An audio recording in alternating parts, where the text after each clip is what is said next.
E aí, pessoal, continuando a aula, a gente vai falar agora um pouquinho de função inversa. Bom, eu queria começar a falar de função inversa dando um exemplo para vocês. Então, vamos lá? O exemplo fala o seguinte: dados os conjuntos A, 1 e 2, e B, 6 e 10, e sabendo que F vai de A para B, ou seja, A é o meu domínio e B é o meu contradomínio, sabendo também que f de x é 4x mais 2, determine a função inversa de f de x. Bom, a função inversa a gente costuma denotar ela da seguinte forma: se f é a minha função, a função inversa é f elevado a menos 1, ok? Então vamos lá? Bom, eu tenho aqui o meu conjunto A, formado por 1 e 2, e o meu conjunto B, formado por 6 e 10. E eu falei para vocês que a minha função vai de A para B, ou seja, A é o meu domínio e B é o meu contradomínio. E falei também que a minha f de x é igual a 4x mais 2. Bom, a gente sabe que a minha função ela faz esse número aqui virar esse número, como se fosse uma maquininha. Então, se eu aplico 1 na minha função, eu tenho aqui que a minha f de x vai me devolver 6, beleza? Então, aqui eu trouxe a tabelinha para vocês, onde aqui eu tenho x, valendo 1 e 2, do meu domínio, e aqui eu tenho minha f de x, a minha f aplicada em x. Então, se eu aplico 1 na minha f de x, eu tenho que a minha imagem vai ser 4 vezes 1 mais 2, ou seja, vai ser igual a 6. E se eu aplico 2, eu vou ter que a minha imagem vai ser 4 vezes 2 mais 2, ou seja, vai ser 10. Então, o que a minha função f faz? A minha função pega esses números aqui e transforma nesses números aqui do meu conjunto B, ok? Então, se eu aplico 1, eu obtenho 6. Se eu aplico 2, eu obtenho 10. Agora, ele quer que a gente ache a minha função inversa. A minha função inversa vai fazer o contrário. Eu vou pegar os meus elementos de B, vou aplicar nessa função inversa que eu não sei, e vou encontrar aqui os meus elementos de A, ok? Bom, quem que vai ser a minha função inversa nesse caso? A minha função inversa de x vai ser x menos 2 sobre 4. Ou seja, toda vez que eu aplicar esses números aqui, eu tenho que retornar para esses números. Então, a minha lei que faz isso, a minha função que faz isso, é x menos 2 sobre 4. Então, vamos testar? Então, aqui eu tenho x, aqui eu tenho a minha função inversa, x menos 2 sobre 4. Vamos testar. Se a gente aplicar 6, a gente tem que retornar aqui para o número 1. Então, aplicando o 6, eu vou ter que x menos 2, onde tem o x, eu vou substituir por 6. Então, 6 menos 2 sobre 4 vai me resultar aí em 4 sobre 4, ou seja, me resulta em 1. Portanto, aqui é verdadeiro, mas tem que ser verdadeiro para de baixo também. Então, vamos lá? Bom, se eu aplicar 10, eu tenho que voltar aí para o número 2, beleza? Então, aqui, 10 menos 2 sobre 4 vai me resultar em 8 sobre 4, portanto, vai me resultar em 2, beleza? Então, é isso que a função inversa faz. Ela vai pegar aqui os números que estão em B e vai retornar para os números que estão em A. Perceba que a minha função f vai de A para B, como ele falou aqui. Agora, a minha função inversa tem que fazer o caminho contrário. Ela tem que ir de B para A, que nem eu coloquei aqui para vocês. Beleza? Bom, então percebam que apenas as funções bijetoras vão possuir as funções inversas. Então, lembrando aí que as funções bijetoras são aquelas que não sobra nenhuma pessoinha aqui, nenhum componente na minha imagem da função, beleza? Ou seja, a minha imagem é igual ao meu contradomínio. Agora, perceba que o meu domínio da função, nesse caso aqui, o meu domínio é A, e ele vai ser igual à minha imagem da minha função inversa. Ou seja, na função normal eu tenho o domínio virando imagem, e na função inversa eu vou ter imagem virando domínio. Beleza? Então tem essa troquinha aí. Mas vamos ver o passo a passo de como a gente faz isso? Bom, a primeira coisa que a gente tem que fazer quando a gente quer descobrir se uma função é inversa, lógico, a gente tem que observar se ela é bijetora, mas depois o que a gente faz? A gente vai chamar f de x de y, como a gente sempre faz. Então, nesse caso, a minha f de x era 4x mais 2, então eu vou chamar minha f de x de y. Então, onde tem f de x, eu vou colocar y, portanto, y é igual a 4x mais 2.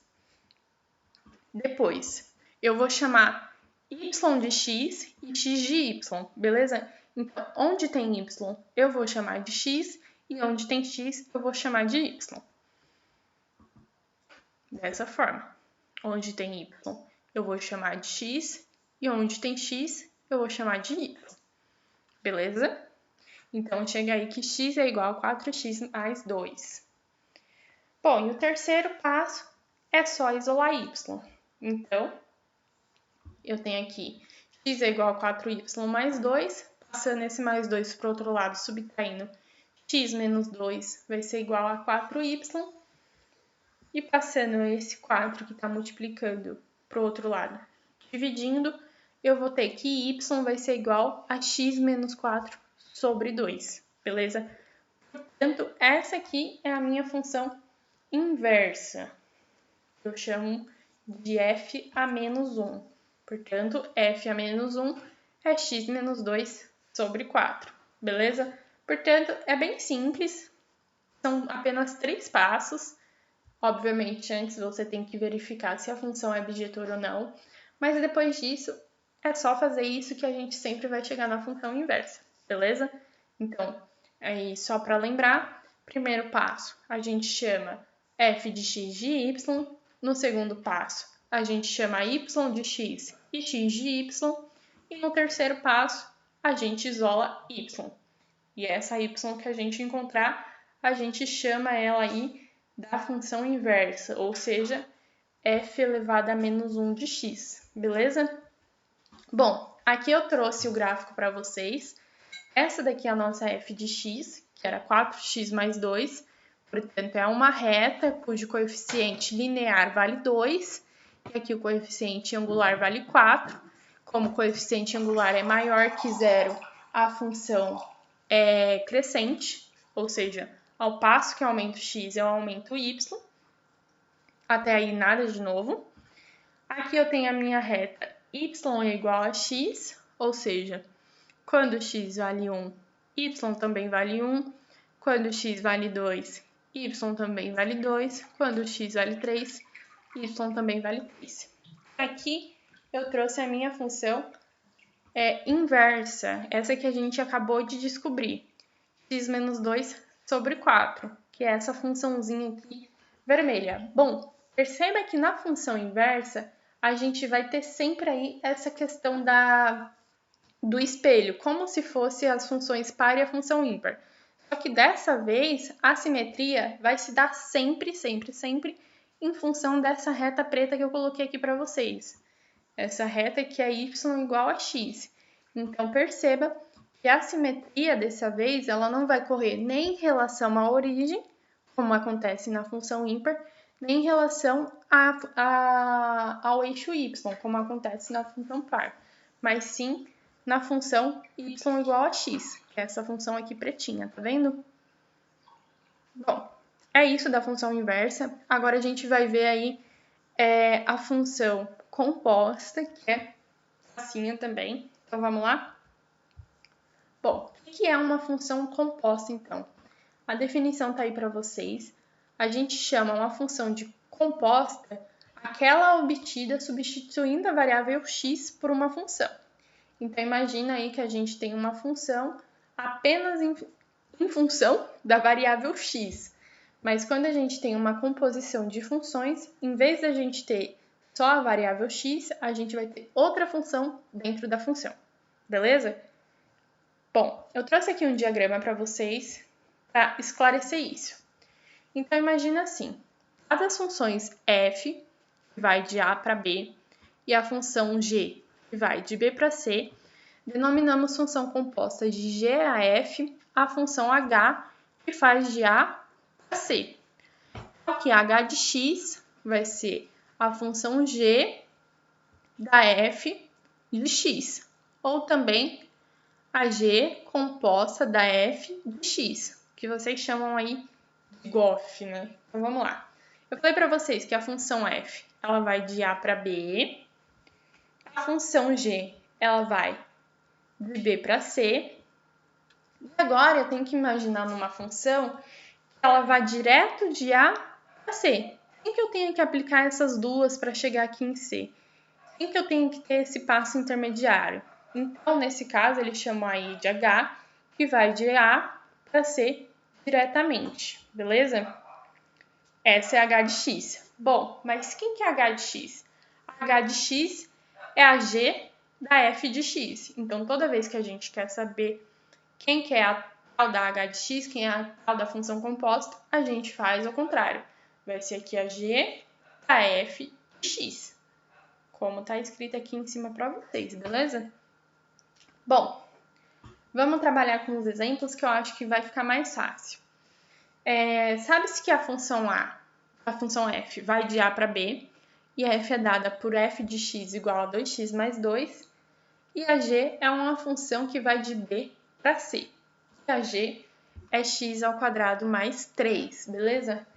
Bom, aqui no INTA, ele pede para a gente determinar a f da g de x, beleza? Bom, é bem simples, gente, vocês vão ver. Bom, a gente tem que a f é 2x mais 2, certo? E nem tá aqui. Agora, a f da g de x, todo lugar que tiver x, a gente vai substituir pela g de x, beleza? Deixa eu pegar aqui a canetinha.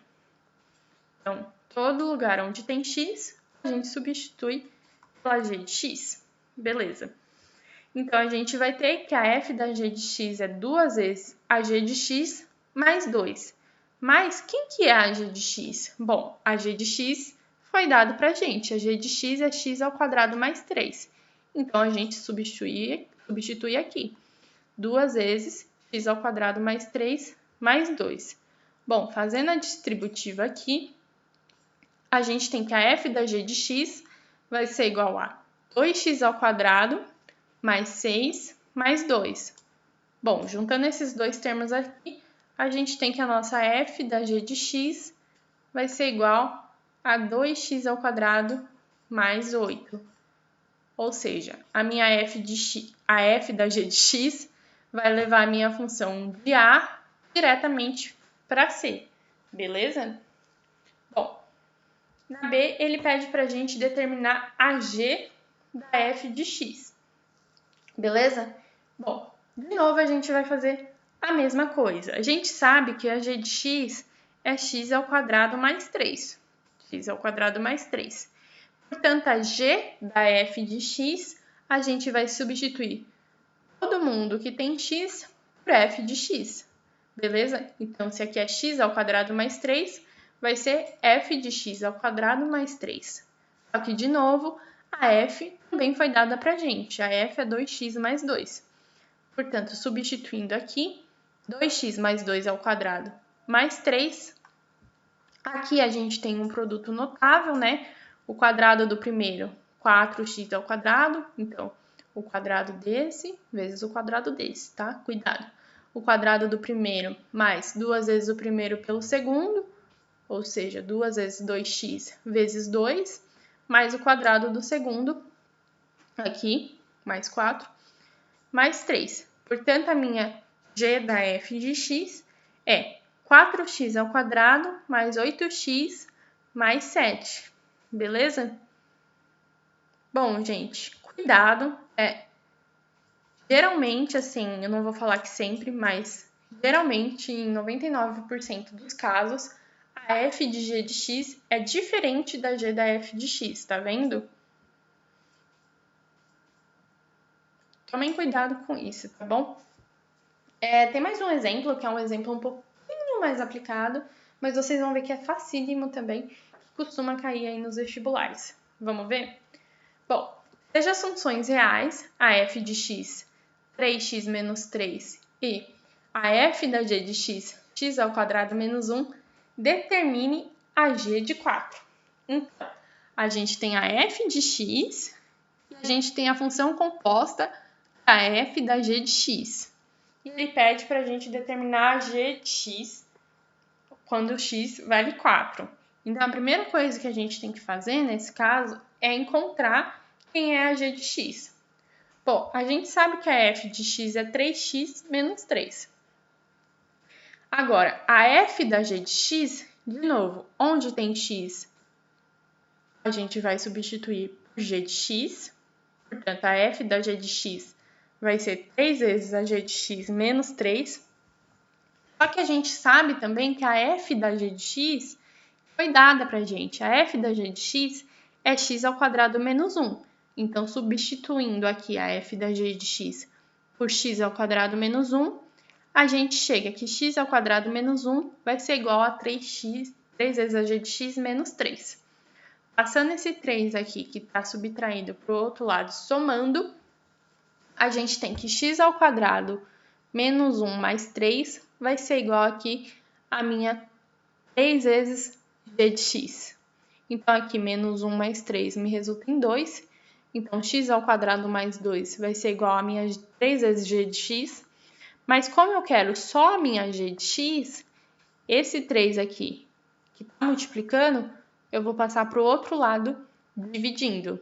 Portanto, a minha g de x vai ser igual a x ao quadrado mais 2 sobre 3. Beleza? Bom, essa era a parte difícil, né?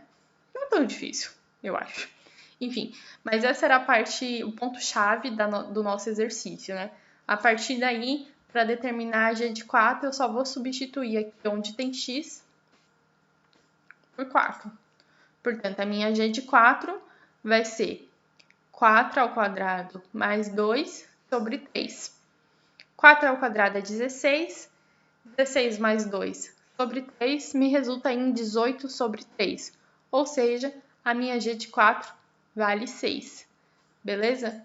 Bom, gente, foi isso. A função composta é basicamente isso, não tem segredo. Mas prestem atenção quando é dado a f da g de x ou a g da f de x, porque geralmente são diferentes, beleza? Bom, é isso. Logo mais a Vicky vai subir os exercícios para vocês.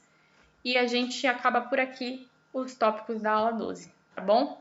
Beijo, tchau!